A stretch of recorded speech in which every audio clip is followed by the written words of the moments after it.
খুলনায় বিএনপির আয়োজনে তারুণ্যের সমাবেশ চলছে, সেখানে রয়েছেন আমাদের সহকর্মী আমিরুল ইসলাম। সমাবেশ নিয়ে বিস্তারিত জানতে যুক্ত হব তার সাথে। আমিরুল, সমাবেশের লোকসমাগম কেমন দেখছেন এবং তার পাশাপাশি আমাদের জানাবেন সিনিয়র নেতারা যারা যোগদান করেছেন তারা কি বলছেন?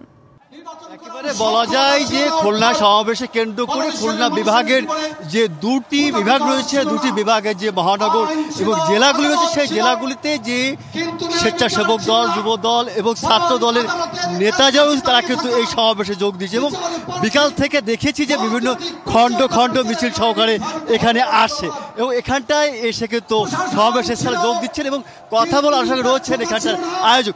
এই যে সমাবেশটা কি জন্য আপনাদের সমাবেশ আয়োজন, কি বার্তা দিতে যাচ্ছে? ধন্যবাদ।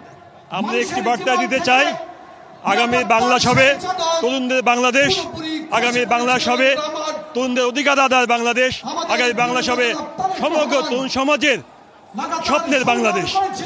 এই আহ্বান আমরা জানিয়েছি এবং দেশনায়ক তারেক রহমান তরুণদের আইকন হিসেবে এই দাবিকে সামনে নিয়ে তরুণ সমাজকে দিয়ে কিভাবে আধুনিক রাষ্ট্র গঠন করা যায় সেই আহ্বান আমরা জানাচ্ছি এবং তাদের মতামত নিয়ে আমরা আগামী বাংলাদেশ গড়ব এই প্রত্যয় নিয়ে আমরা প্রতি বিভাগীয় শহরে এই তরুণদের সমাবেশ অনুষ্ঠিত করতে যাচ্ছি।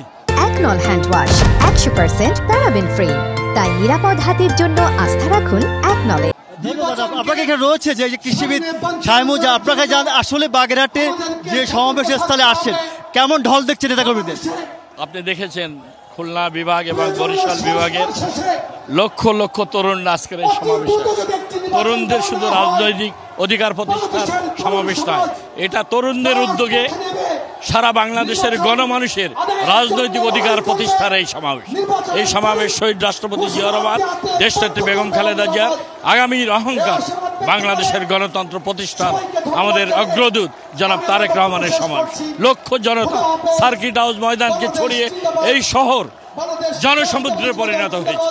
তাদের একটি স্লোগান, গণতান্ত্রিক শাসন ব্যবস্থায় বাংলাদেশকে ফিরে আসতে হবে, মানুষের ভোটের অধিকার, নাগরিক অধিকার, গণতান্ত্রিক অধিকার, মত প্রকাশের অধিকার, সমস্ত অধিকার ফিরিয়ে দিতে হবে। এটি এই সমাবেশের মূল প্রতিপাদ্য বিষয়।